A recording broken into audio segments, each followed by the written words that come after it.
नमस्कार, स्वागत है आपका जनगणमन 24/7 पर, जो कि मेरा यूट्यूब चैनल है। आप उसे लाइक करें, सब्सक्राइब करें। और आपने अक्सर प्रधानमंत्री मोदी और अमित शाह को ये कहते हुए सुना है कि देखिए, हमने 3 काले कानून, जो 3 आपराधिक कानून हम लेकर आए हैं, उसको हमने पूरी तरह से बदल दिया है, क्योंकि जनता के साथ न्याय करने वाले कानून हम लेकर आए हैं। और जो अंग्रेजों के जमाने के जो कॉलोनियल लॉज थे, उनको हमने हटाने की कोशिश की है। संसद के अंदर, संसद के बाहर, दोनों ने, गृह मंत्री अमित शाह और प्रधानमंत्री मोदी ने इस बात को कहा है कि देखिए, हमारे देश में सेडिशन यानी कि जो राष्ट्रद्रोह के जो केसेस हैं, उनकी जगह नहीं है।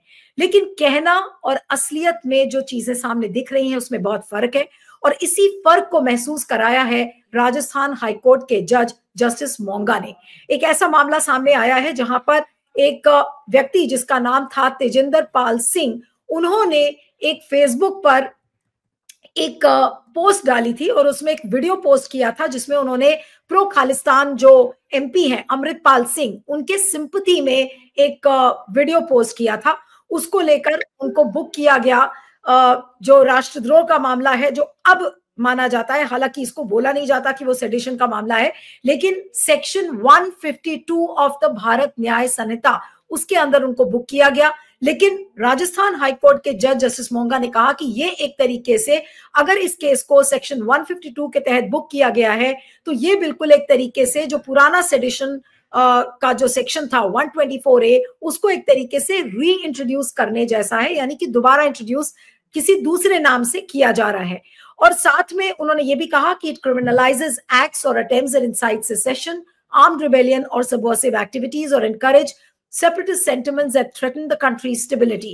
It appears to be rather reintroducing section 124A by another name. Justice Arun Monga ने इस चीज को ऑब्जर्व किया है। साथ में उन्होंने ये भी कहा कि it is rather debatable as to which of the two provisions, that is the one repealed sedition or the one reintroduced, is more stringent. और जज ने फिर ये भी कहा कि legitimate dissent or criticism cannot be equated with sedition or anti-national acts. अब आपको याद होगा कि जुलाई 1 तारीख को इसी साल ये 3 जो आपराधिक कानून हैं, उनको इंट्रोड्यूस किया गया पार्लियामेंट में। और उसके बाद भारत मंडपम में अगस्त में एक सेमिनार हुआ था, जिसमें मोदी जी ने कहा कि देखिए, we have found a new directive for delivering justice, यानी कि लोगों को हम नए तरीके से न्याय दे रहे हैं। उसके बाद उन्होंने कहा कि हमारा जो पूरा फोकस है, वो क्रिमिनल लॉज के जरिए हम नागरिकों को न्याय देने का काम करेंगे। और जो पुराने, जो अंग्रेजों की जो दिनों की जो जकड़न हम महसूस करते थे, उससे हम नागरिकों को बाहर निकालेंगे।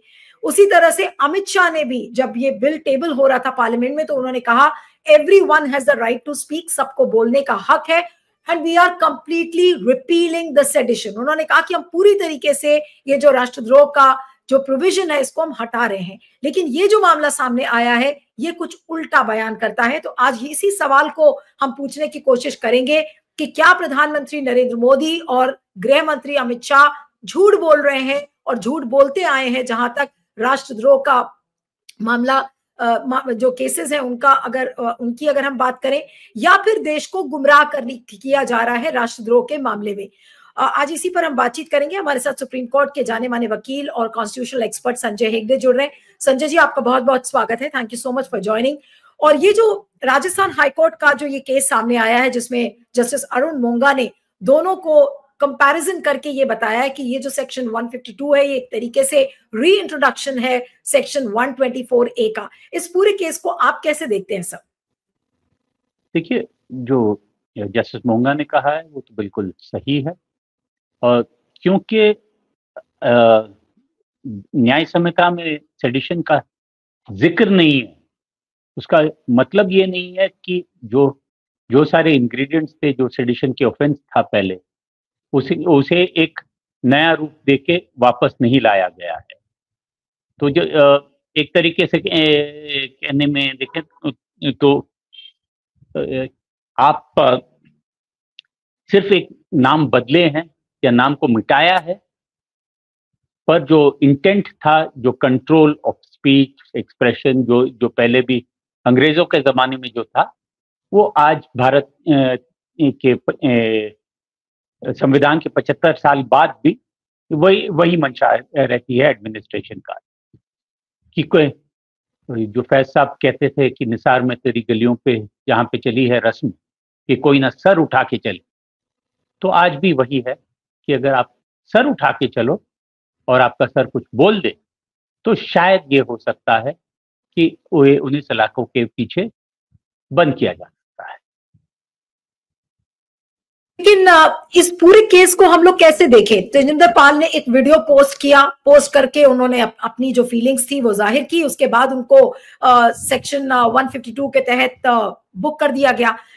आज जस्टिस मोंगा ने क्या इस चीज को प्रूव नहीं किया कि देश में जो गृह मंत्री हैं और प्रधानमंत्री नरेंद्र मोदी हैं वो एक तरीके से गुमराह करने की कोशिश कर रहे हैं सेडिशन पर। संसद के अंदर उन्होंने कह दिया कि भाई we don't require a sedition law, और उसके बाद देखिए असलियत में अभी यही हो रहा है। तो क्या ये गुमराह करना नहीं है लोगों को सेडिशन के मामले में? हाँ, अगर लोग गुमराह होना चाहते हैं तो हो जाएंगे, पर जो कानून के जानकार है या जो ऐसे मामलों को देखते रहते उनको तो पता था कि सिर्फ नाम बदलने से मंशा नहीं बदलती है, और जो इंटेंट टू क्रिमिनलाइज जो पहले अंग्रेजों में के कानून में था वो इंटेंट आज भी है। और अगर एक तरीके से देखें तो सेक्शन 152 पुराने 124A से काफी हद तक और खतरनाक भी है, क्योंकि अगर आपको 152 को पढ़े तो whoever purposely or knowingly by words either spoken or written or by signs of visible representation or electronic communication or by use of financial means or otherwise excites or attempts to excite secession or armed rebellion। तो अगर आप किसी को पैसे भी दे और वो पैसे को इस्तेमाल करके कोई वो कुछ रील बना देता है, कुछ इंस्टा पे डाल देता है, तो शायद आप इस सेक्शन के दायरे में आ सकते हो। अब आप राजस्थान के केस तो देखिएगा, किसी ने अमृतपाल सिंह के समर्थन में कोई वीडियो डाला, जहां तक आपके दर्शक जानते हैं और मैं जानता हूं, अमृतपाल अभी भी भारत के लोकसभा के एक सदस्य है।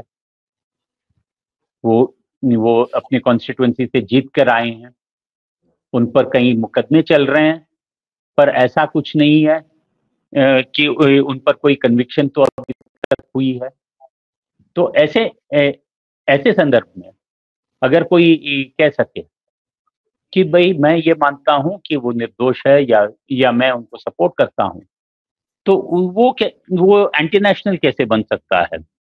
ये सिसेशन या आर्म्ड रिबेलियन या सबवर्सिव एक्टिविटीज और फीलिंग्स ऑफ सेपरेटिस्ट एक्टिविटीज, ये कैसे बन सकता है? कौन तय करेगा? लेकिन ये कितना खतरनाक है नागरिकों के लिए, क्योंकि नागरिकों को ये लग रहा है कि भाई उन्होंने ये सोचा होगा कि देखिए सरकार ने तो सेडिशन लॉ हटा दिया, लेकिन जर्नलिस्ट, सिविल सोसाइटी के लोग, सबके लिए, क्योंकि आप कोई भी चीज रिप्रेजेंट करते हो तो आप विजुअल मीडियम से एक्सप्लेन करते हो या रिटन टेक्स्ट से एक्सप्लेन करते हो। इसका मतलब ये है कि कोई भी कार्यक्रम का कोई भी थंबनेल अगर हम बनाएंगे या किसी भी तरीके से उसको लिखित रूप में दिखाएंगे तो सरकार हमारे ऊपर राष्ट्रद्रोह का मामला अभी भी लगा सकती है। तो ये तो और ज्यादा ही खतरनाक हो गया है।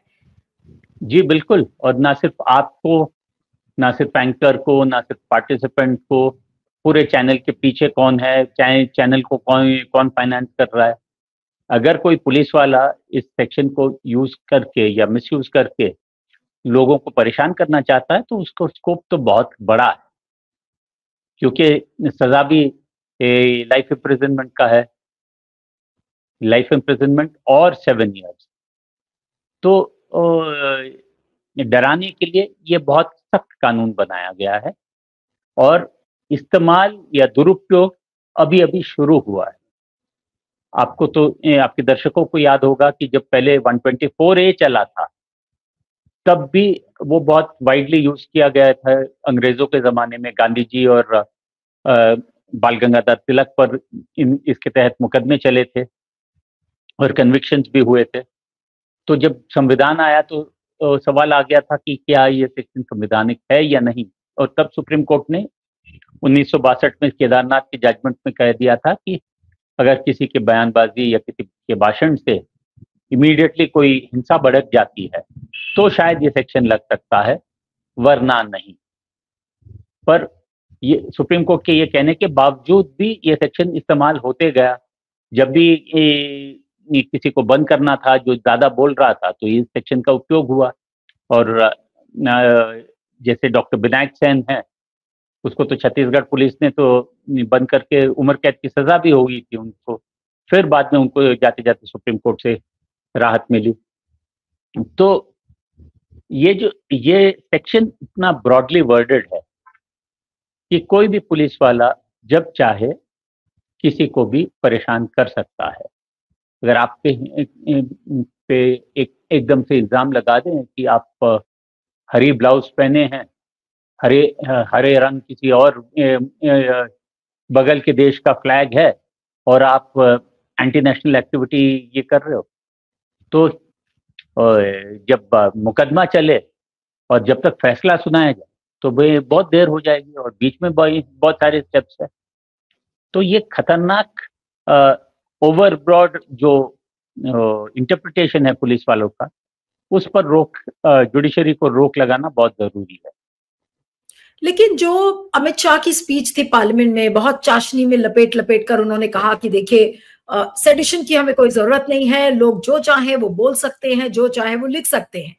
आज क्या जस्टिस अरुण मोंगा ने ये अमित शाह के दावे पर एक तरीके से आईना लोगों को नहीं दिखाया कि भाई देखिए मंत्री कुछ कहते हैं, प्रधानमंत्री कहते कुछ है, लेकिन असलियत में ये है। आज ये नागरिकों के लिए कितना बड़ा सबक है जो जस्टिस अरुण मोंगा ने इस केस के जरिए बताया है।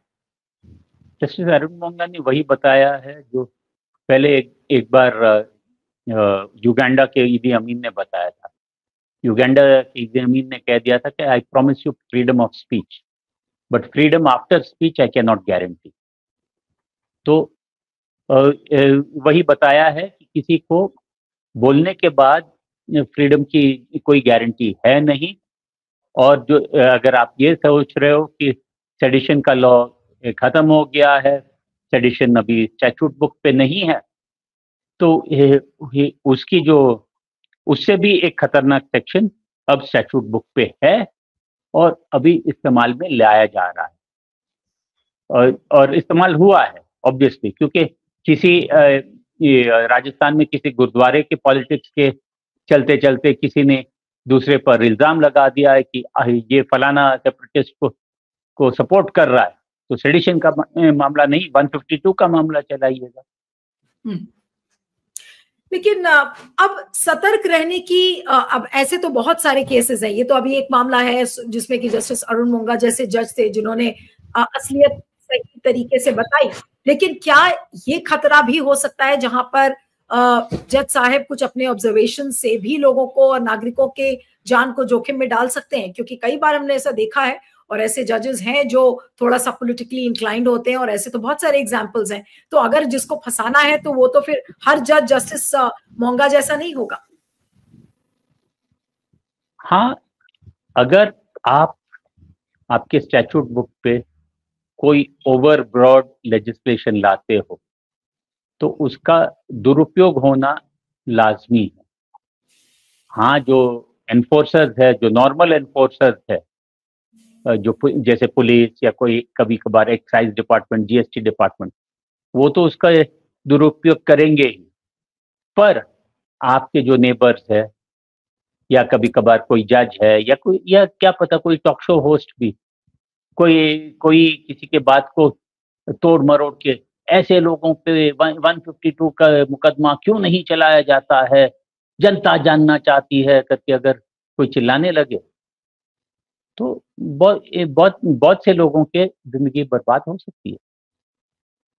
लेकिन मिस्टर हेगड़े, जिस तरीके से जस्टिस अरुण मोंगा ने इन बातों को सामने रखा है, आपको लगता है कि उनके खिलाफ कोई प्यूनिटिव मेजर्स हो सकते हैं? प्यूनिटिव मेजर्स मतलब उनका ट्रांसफर या कुछ, क्योंकि एक तरीके से उन्होंने आज मोदी और शाह साहब को ये बताया कि देखिए जो दावे कर रहे थे वो दावे हकीकत से बिल्कुल परे हैं, उल्टे हैं।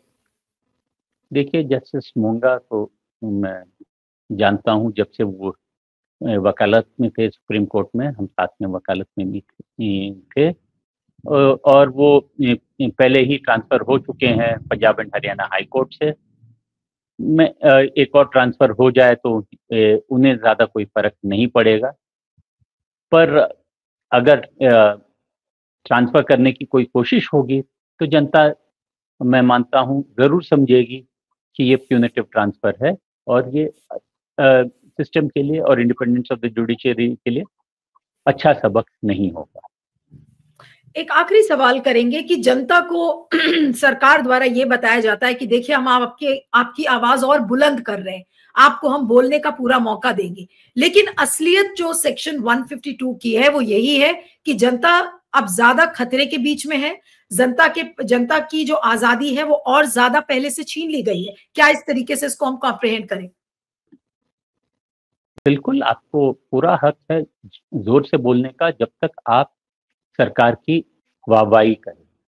अगर आप सरकार की आलोचना करें तो फिर सरकार और उसके नुमाइंदे आप पर केस चला सकते हैं।